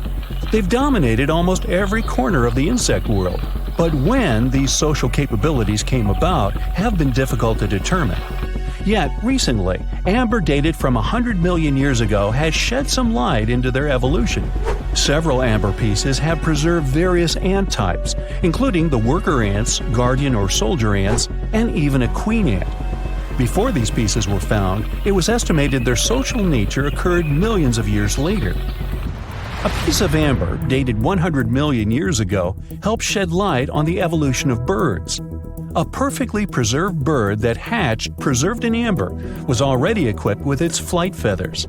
With the earlier physical abilities, they would be capable of moving around the nest by themselves at a very young age, and it's expected they could search for their own food almost immediately. But as birds continue to evolve and spend more time in the skies, their brain developed larger for their cognitive abilities. After hatching, their early development was then more focused on the brain, and the chicks slowly became more reliant on their parents over time. In Spain, a massive treasure trove of amber and other fossils has been found. Inside, there were remnants of an entire ecosystem that existed 110 million years ago. A bunch of individual fossils were found. The vast collection includes many types of insects, mollusks, arachnids, plants, 50 different dinosaur bone fragments, feathers, and hair from mammals, and a McDonald's burger wrapper. Nah, just kidding. With the abundance of findings, it's helped researchers understand the ancient terrestrial ecosystem that once existed. With loads of specific details of the environment, they've reconstructed the swamp. This way, it's now possible to experience what it was like in the world of dinosaurs. Most people know that pyramids were built as grand tombs for the pharaohs, designed to ensure they had a smooth journey to the afterlife. The Great Pyramid of Giza, for instance, was constructed for the pharaoh Khufu. But what most people don't know is that this whole pyramid building trend started right here, with the step pyramid of Djoser, about 4,700 years ago. This massive structure was built for Pharaoh Djoser, a ruler from Egypt's 3rd dynasty. It rises 7 layers high above the ground and stands about 200 feet tall. We think of it today as a phenomenal architectural project, but for ancient Egyptians, the step pyramid of Djoser turned out to be more like a massive experiment, a trial run, if you will, to perfect their building skills before they moved on to even more ambitious pyramids. Reaching new heights is super exciting, but the real mystery is what is going on below the ground. In this pyramid's underground labyrinth, there is a network of tunnels stretching about 3.5 miles long, and some researchers believe these tunnels might have been part of a sophisticated water system that could completely change what we think about pyramid construction. Let's talk about this massive complex located in Saqqara. Surrounding the pyramid, there's what's known as a dry moat, a continuous trench that is up to 164 feet wide and almost 2 miles long. It forms a sort of rectangular shape around the pyramid. This trench has an average depth of about 65 feet. Now, if you were to add up all the earth and rock they dug out to create this moat, it would be about 10 times the volume of the step pyramid itself. For the longest time, people just assumed this trench was nothing more than a huge quarry, a place where they dug up stone and clay to build the step pyramid. Makes sense, right? But when you take a closer look, it doesn't add up. The trench is too narrow and deep to be practical for mining, and its layout doesn't match anything we know about ancient Egyptian quarrying methods. Plus, some sections of the trench are actually covered with a rocky ceiling, which would have made it nearly impossible to use as a quarry. Another theory suggests that the dry moat had some kind of spiritual significance. Maybe it was a sacred place, where souls of nobles gathered to serve the late king in the afterlife. There are even niches in the walls that work as a hint at this spiritual function. But most researchers believe that this purpose likely developed much later, long after the complex was built for Djoser. So what was the moat really designed for? In 2020, a researcher came up with a pretty intriguing idea. It is possible that this trench was actually designed to collect and manage water, especially after heavy rainfalls. Now, that makes sense when you consider the location. The moat sits in an area that could easily have been flooded by runoff water from nearby plains. This could also explain why the trench wasn't used for new graves until much later when the climate became drier and less prone to flooding. The story becomes even more intriguing, as this trench appears to be part of a larger, more complex hydraulic system within the Djoser complex. It is like the trench has several compartments, carefully carved out of the rock and connected by tunnels. These compartments likely served as a part of a water treatment system, where water would flow from one compartment to the next, getting cleaner as it moved along. Now, here is where things start to tie into the pyramid itself. The Djoser complex has a series of underground shafts, and some researchers think that water from the moat's deep trench might have been used to power a hydraulic lift system, and this giant water-powered elevator could have been used to raise the heavy stones needed to build the pyramid. It worked like a volcano, but instead of lava, water did the heavy lifting.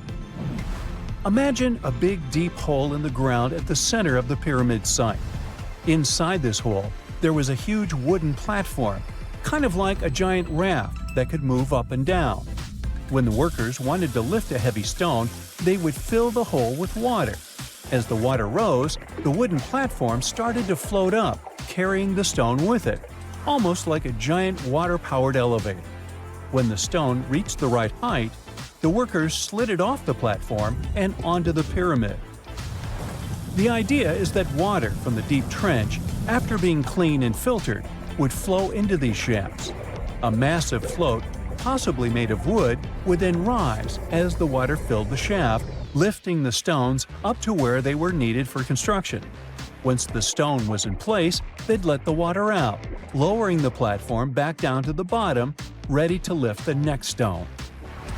This fancy hydraulic lift system could have been a game changer, making the whole building process a lot faster and more efficient without using a lot of workforce. It is like the ancient Egyptians were already embracing the whole idea of work smarter, not harder. But of course, not everyone is on board with this theory. Some experts argue that the area where the step pyramid of Djoser was built couldn't have held enough water from occasional rains to maintain such a fancy hydraulic system. The main theory suggests that, in the past, there might have been some kind of lake nearby that would have filled up after a period of rain, and this lake could have supplied water to the complex's hydraulic system. But there is no mention of such a lake in any ancient Egyptian writings, so it might be more of a what-if situation than a reality. And then there's the issue of the hard work itself. Remember when I said this method could have allowed the ancient builders to raise stones with far less effort? Well, that might not be entirely true. According to some experts, just building this hydraulic device would have required a lot more heavy work than simply moving the stone blocks using good old-fashioned manpower. And let's not forget, the step pyramid of Djoser is like a baby pyramid compared to those that came later. The stones used for Djoser's pyramid weighed, on average, about 660 pounds each, which is nothing compared to the more than 2.5-ton blocks used later for the pyramid of Chephren. If this cool water lift theory gets completely ruled out, we still need to explain how this pyramid was built in the first place. To answer that, we need to rewind a bit and talk about the original plans. See, before Djoser's tomb became a pyramid, the idea was to construct a simple mastaba. This type of tomb was pretty common in earlier periods, a flat-roofed, rectangular structure with sloping sides. But after the original mastaba was finished, they decided to expand it a bit by adding more layers on top. And then they added even more layers, until the construction reached 6 distinctive steps, each one smaller than the previous. And they probably did all this by raising those heavy stones using ramps, not a water-powered elevator. There is still so much we don't know about the step pyramid of Djoser. More research is definitely needed to fully understand how this system worked, or if it even existed at all. But the idea of using water to help build the pyramid adds a whole new layer to our understanding of ancient Egyptian engineering.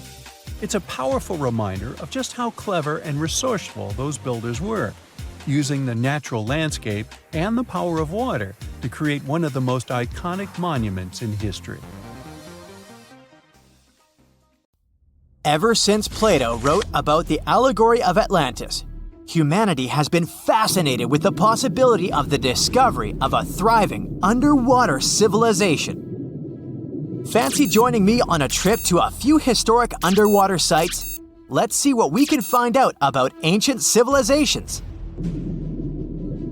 The first one on our list is what is being called the underwater Stonehenge. Scientists have recently discovered a mysterious pile of cairns that stretch for miles under the shimmering waters of Lake Constance at the borders of Switzerland, Germany, and Austria. Archaeologists began to explore the site back in 2015, and they haven't been able to understand yet what it was actually used for. What they do know is that there is a 12-mile line of 170 human-made stone cairns under Lake Constance. Scientists say this was most likely the result of a combined work of several villages. The cairn site was probably used for some collective purpose. The formations are huge. Some of them are several dozen feet wide. The most amazing discovery so far is that the site dates back to around 5,500 years ago. Now, what were we humans doing back then? We were living in the prime years of the so-called Stone Age. We were beginning to make artifacts from stone and use them to hunt and eat. Can you imagine what a knife and fork might have looked like back in those days? It's no coincidence that scientists call this site the underwater Stonehenge, though. Both sites are believed to have been built around the same period of time. You see, Stonehenge dates back to around 3100 BCE. Both sites carry the distinct characteristic of stone monuments built in a circle. Not to mention the fact that scientists also haven't figured out why on earth our early ancestors would feel the need to build a monument such as Stonehenge. Well, the mystery of Lake Constance hasn't been solved yet. Who were the Neolithic people from this area? And for what purpose did they go through such an amount of work and effort to build this huge stone site? Next, we're taking you on a tour of the Ryukyu Islands just off the coast of Japan. You're diving deep down to an archaeological site. But I should warn you, the waters of the Pacific Ocean are far from smooth. It doesn't take long before you see a huge structure, thanks to the sunlight shining down on the seabed. At first, it looks like Machu Picchu's ruins located across the globe in Peru. As you approach the site, you slowly figure out its forms. A pyramid-shaped structure, arches, staircases. It's something that could have easily been a palace or a castle. Could this be a sign of human activity? What you've just seen is known today as the Yonaguni Monument. It also goes by the name of Japan's Atlantis. The entire monument is about the size of 5 soccer fields and the height of a 5-story building. Its most surprising feature is its expanse of terraces. Explorers and scientists believe that Yonaguni might be 10,000 years old. But whether it's a human-made structure or a natural formation is still under debate. For Japan's top marine geologist, Professor Masaki Kimura, Yonaguni is the heritage of a lost civilization. Kimura has dived to the bottom of the ocean to explore the ruins over 100 times over the past 10 years. According to him, there are clear signs of human activity down there. On the monument's surface, there is a triangle-shaped concave that is a historical symbol of water fountains in the region. There's also a giant turtle carved on the eastern side of the structure. And, according to Kimura, turtles have an important cultural meaning. Several pieces of stone tools have been recovered from the site. Their estimated age is around 10,000 years. However, not all scientists support this theory. For many, Yonaguni is the result of thousands of years of erosion. The fact that the monument is composed of one massive rock leads them to believe it's not human-made. The defined edges and flat surfaces resemble a natural formation in Northern Ireland, known as the Giant's Causeway. The basalt columns look like the ruins of a palace, but they're actually the result of volcanic activity in the region. Now, you're flying to the coast of Greece, 4 hours away from Athens. More specifically, you're in the Peloponnese Peninsula. You dust off an old snorkel and head for a free dive on a bright sunny day. Sometime into the dive, you start noticing patterns on a seabed. 13 feet below the surface, outlines of familiar objects start to appear, one by one. As you continue swimming, what looks like the outline of an entire city emerges in front of your eyes. Are you wondering how water could have taken the whole city? Rocks are perfectly aligned into what appears to be the foundation of a building. This is Pavlopetri, an ancient city you've probably heard about for the first time. It was discovered by Nicholas Fleming, a British oceanographer, when he was on vacation in Greece. He had heard rumors about Pavlopetri's existence and indeed found several artifacts on the seafloor. He went back to the area a year later with the team. They found a site filled with pots, storage vessels, and tools. A kernstone, for instance, is a tool used for grinding grains and turning them into flour. Multiple amphoras indicate that this settlement dates back to the Bronze Age, 5,500 years ago, when people started living in towns. The settlement is believed to have existed for over 2,400 years. Today, Pavlopetri is considered the oldest submerged town ever discovered, and what's impressive is that it wasn't a simple village. It was a vibrant port city with stone buildings, a marketplace, streets, and even squares. The next stop on our voyage is one of today's most famous underwater cities that has been turned into an archaeological park. The city of Port Royal in Jamaica exists only below the surface, but in 1692 it was one of the wealthiest cities in the Western Hemisphere. Port Royal was the center of the British Empire at the time and an important trade city that attracted people from all over the region. It was also home to real-life pirates of the Caribbean. On the morning of June 7, 1692, the people of Port Royal met a different fate than they had probably expected. The city woke up shaking. People were thrown out of their beds by the power of a massive earthquake, ranking 7.5 on a Richter scale. One survivor said he had seen Earth opening up and swallowing the whole town.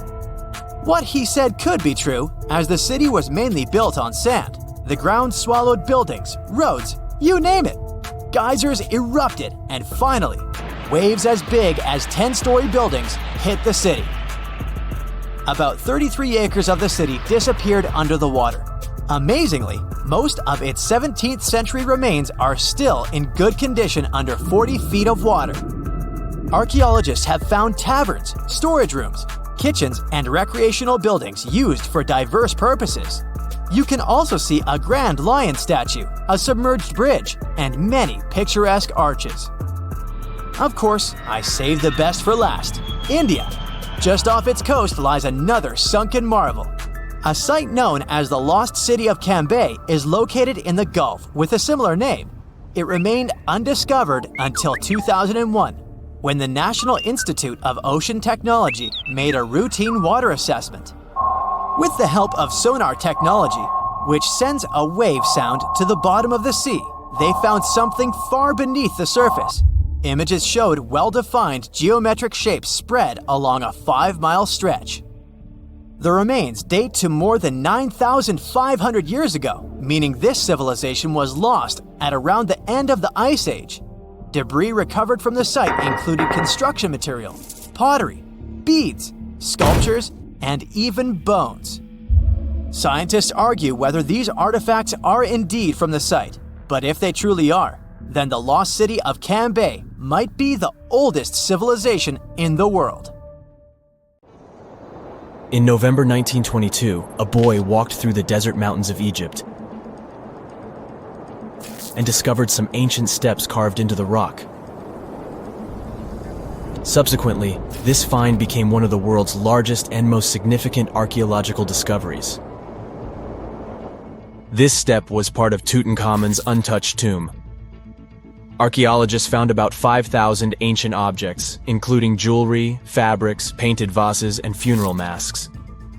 You've probably seen one of them. It has become one of the most recognizable attributes of ancient Egypt. More than 100 years have passed since then, and now humanity has finally become close to another large-scale discovery, the tomb of Cleopatra.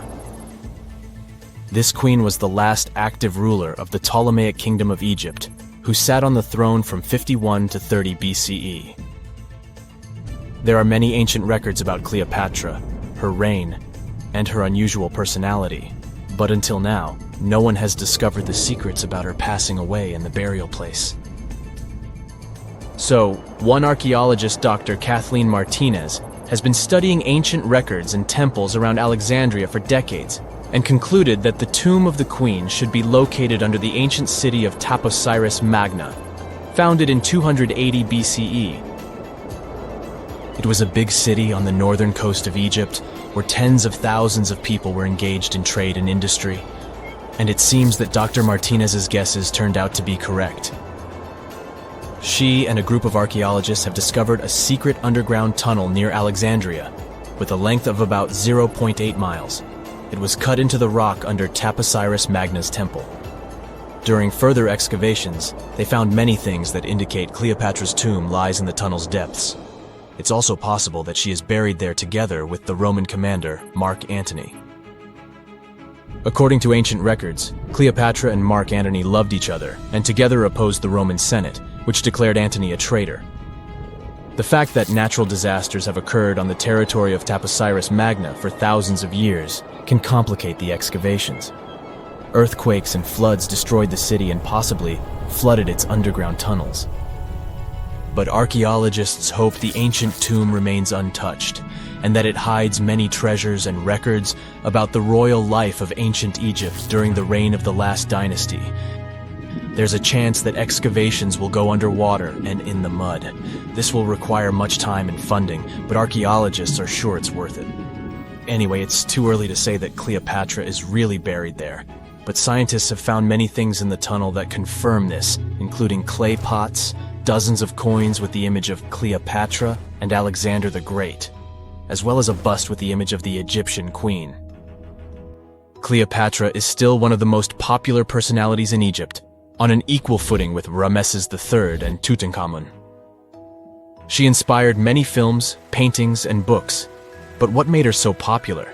She became famous for her inconsistency. She was a beautiful, intelligent ruler who pulled Egypt out of the crisis and made it a prosperous power. Medieval Arabic texts say she knew chemistry, mathematics, and philosophy, and may have written several scientific books. She knew several languages and had excellent diplomatic skills. At the same time, there are many legends that she was a femme fatale who drove many men crazy. However, there's no evidence that her beauty was incomparable. The image of a stunning model was created by Hollywood when it made several films where famous actresses performed the role of Cleopatra. And the Roman Emperor Octavian, the adopted son of Julius Caesar, specially created the image of Cleopatra as an insidious seductress because he was her enemy. Even though she was born in Egypt, Cleopatra wasn't an Egyptian. Her ancestors were Greeks, among whom was one of the generals of Alexander the Great. However, the people of Egypt loved her. She learned the language and was very sensitive to the traditions of this country. She knew the history, mentality, and customs of ancient Egypt well. She raised the level of its economy and strengthened its status as a world power. Much of this was made possible thanks to her cunning and impressiveness. She loved theatrical performances and lavish celebrations. She knew how to surprise people and put on a show. But behind the exterior image of a luxury lover was an intelligent and calculating ruler. Ancient Egypt was a rich, luxurious country, and Cleopatra did everything to increase its wealth and strengthen its position in the international arena. For example, she was once in conflict with her brother Ptolemy XIII Odd. The queen knew that she wouldn't be able to resist him, so she decided to attract Julius Caesar to their side. The Roman emperor arrived in Alexandria, where Cleopatra wanted to meet him, but Ptolemy knew about her plans and was about to prevent her from coming to Caesar. Then, instead of a rich and noisy arrival, Cleopatra decided to make her visit inconspicuous. She wrapped herself in a carpet or linen bag the emperor's servants carried into Caesar's private chambers. Cleopatra emerged from the carpet and impressed the Roman emperor with her beauty and determination. As a result, they fell in love with each other and became close allies. After some time, she impressed another influential Roman for diplomatic purposes. She arrived to meet Mark Antony on a golden barge with purple sails and silver oars. Cleopatra was dressed in the image of Aphrodite and sat under a magnificent canopy. Her servants dressed like cupids and were blowing her fan and burning incense. But Cleopatra created such a show for a reason. She knew that Antony revered Greek mythology and considered himself the embodiment of Dionysus. As a result, he was so impressed with this woman that he ended up marrying her. Cleopatra defended her crown, strengthened her alliance with Rome, and bore Antony 3 children. In Egypt, they threw big parties and enjoyed wealth with power. However, the relationship of a high-ranking official with the Egyptian queen caused a scandal in Rome. Octavian was Antony's primary opponent in the struggle for power, so he exploited the situation to darken the competitor's reputation. He used propaganda to make Cleopatra an insidious seductress in the eyes of Roman citizens. He accused Antony of succumbing to her charms. The Roman Senate supported Octavian and declared Cleopatra an enemy. In 33 BCE, this conflict reached a high point when Antony's navy clashed with Octavian's fleet. The latter won and forced his enemy to flee to Egypt with Cleopatra. According to some records, they took refuge near Alexandria. Pursued by the Romans, they hid in one of Cleopatra's palaces and met their end. Some legends say that Cleopatra was an expert in poisons. She provoked a venomous snake, a viper or an Egyptian cobra, to bite her. Also, according to another legend, she pricked herself with a poisonous needle. There's a theory that Cleopatra always carried an ampule with poison inside her hairbrush. And when she was cornered, she soaked the needle with this poison and pricked herself. None of this can be said for sure. Scientists are still trying to find out the truth. Perhaps when they reach Cleopatra's tomb, the world will get more answers about her tragic fate. She is considered the last ruler of Egypt. After her passing, Octavian plundered her palaces and temples and returned to Rome, where he became the main emperor. He successfully ruled the country and expanded its borders. His reign ended when he turned 75. World history would have looked different if Cleopatra and Mark Antony hadn't lost that naval battle. By the way, did you know that more time has passed between Cleopatra's reign and Neil Armstrong's flight to the moon than between the reign of the Egyptian queen and the construction of the Great Pyramid of Giza? Armstrong took a step on the Earth satellite in 1969, 38 years after the birth of Cleopatra. And the construction of the pyramid took place in 2560 BCE. Imagine how long the history of ancient Egypt is. Cleopatra is closer to us in time than to the pyramids. The most exciting accidental discovery I've made in my life was a $10 bill in my old winter jacket. Some folks are luckier, though, as they find underground cities from centuries ago or make inventions that turn them into millionaires. Velcro was invented after a routine walk in the woods. Kellogg's Corn Flakes were inspired by a chipped tooth, and Play-Doh saved a business empire from falling by chance. Back in 1998, electrical engineer John Williams found something that looked like an electrical plug sticking out of the ground. He started digging and noticed that it was stuck in a small rock. He found it in a rural location in North America, far from civilization, industrial complexes, airports, factories, and electronic plants. This piece of electronics embedded into a solid granite stone got the nickname enigmatic and a price tag of $500,000. Some scientists are sure it's a big hoax and not a souvenir left by some visitors from space, as Williams claims. But the finder of the rock wanted to prove that it was a real piece of ancient technology, some sort of an electrical connector. If it's not a hoax, then this little find could be proof that humans, or some other civilization from the past, were way more advanced than we ever thought. They must have managed to invent a way to transmit electricity long before humans in the 19th century. He offered scientists to take a look at this find and establish what it really is without breaking the rock open, but there were no takers. Williams consulted an engineer and a geologist, and both confirmed there were no traces of glue on the electronic component. It hasn't been welded either, so it must be as old as the rock, which is around 100,000 years old, according to geological analysis. Dr. John Kellogg had a philosophy of biological living with regular exercise, massage, plenty of water, zero bad habits, caffeine, and no meat. At the end of the 19th century, he looked over a health institute in Michigan. He once whipped up a mix of flour, oats, and cornmeal.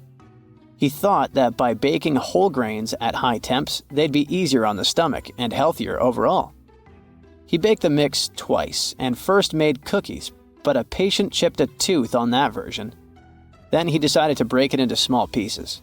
It's hard to pinpoint exactly how Kellogg cornflakes came to be, with so many versions of the story floating around. Kellogg's wife, Ella, and his brother Will both claimed they played a role in creating the flakes, along with several other family members and sanitarium staff. The company lore says that it all went down one night in 1898, when some wheat-based cereal dough was left out too long, fermenting in the process. When rolled out thin, the slightly moldy dough turned into these perfect large thin flakes that got all crispy and yummy in the oven. Over the next few years, Will Kellogg kept tweaking the recipe and realized that corn, not wheat, made even crunchier, tastier flakes. His brand, Kellogg's Corn Flakes, has grown into a multi-billion-dollar company. Swiss engineer George de Mestral once went for a walk with his dog and came back with a concept that would later go to space. Once they got back from the woods, de Mestral noticed that his pants and his dog's fur were covered in the tiny barbs of the cocklebur plant. He examined the burrs under the microscope and noticed that they were shaped like tiny hooks that stuck to loops on clothes and fur. He decided to recreate that natural tech to design an extra strong fastener, one with many practical uses. He was testing different materials for his invention for so many years and finally settled on nylon. He also needed to design a special type of loom that could weave the fibers in the right size, shape, and density. It took de Mestral a total of 14 years until he introduced the world to Velcro, which means velvet and hook in French. De Mestral was hoping his invention would replace the zipper on clothes, but the fashion world found Velcro cheap-looking and unattractive. But NASA didn't think so, and used Velcro for astronaut spacesuits and helmets in the 1960s. Now, Velcro is used everywhere, from footwear to toys to airline seat cushions. Before the middle of the 20th century, most homes were heated with coal. It left soot throughout the house, which was especially visible on wallpapers. Kutal Products was the largest company that sold wallpaper cleaner, but in the 50s, more and more people switched to gas, oil, and electricity, and the sooty buildup problem was mostly solved. The owner of Kutal Products was trying to save his business. Meanwhile, his sister-in-law read that wallpaper cleaner could be used to make holiday decorations. She worked as a nursery school teacher, and modeling clay was pretty hard for her students to handle, so she decided to test this material for molding into different shapes, and it works out just fine. She told her relatives about the discovery and suggested a name for it: Play-Doh. The Kutal company was about to go bankrupt, so it was a great alternative for a new business. Soon enough, Macy's and Marshall Field got interested in the new toy and started selling it. Play-Doh was originally only in one color, white, but soon expanded to red, blue, and yellow. They also made several changes to the original recipe, but the mixture is still mostly the same as when it was used to clean wallpapers. An urban legend says that if you take all the Play-Doh compound ever made and put it through their Fun Factory playset, you'll get a snake that will wrap around the planet 300 times.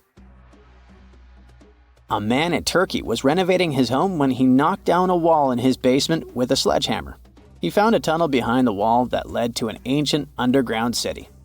The tunnel led to more tunnels and then halls and chambers. It turned out to be a whole underground complex with 18 stories and without a single inhabitant, abandoned a long time ago. It was the city of Derinkuyu, built thousands of years ago, a home for up to 20,000 people. Whoever built it had great skill, and it's rather easy to build tunnels out of the soft rock, but cave-ins are a big risk. None of the floors at Derinkuyu have ever collapsed. The city had a complex ventilation system with over 15,000 shafts. The upper levels had the best ventilation and were used for living and sleeping quarters. The lower levels were mainly used for storage, but they also had a dungeon. In between, there were room for domestic animals, a school, a convent, and small churches. John Martin, a forestry professor, was out exploring a forest in Wisconsin one night. He was shining a UV flashlight up into the canopy to spot lichens, fungi, plants, and frogs that glow under the UV light. Then suddenly, he heard a flying squirrel chirping at a bird feeder, pointed the flashlight at it, and saw it light up pink. The professor told his colleagues about it, and they decided to investigate further. They checked out some flying squirrel skins at museums to see if this pink glow is a common thing among them. It turns out that almost all of the flying squirrel specimens they looked at had the same pink fluorescence. Non-flying squirrels didn't glow at all. Other animals with fluorescence, like puffins and chameleons, glow blue under UV light. The only other mammals with fluorescent fur are around 20 species of opossum.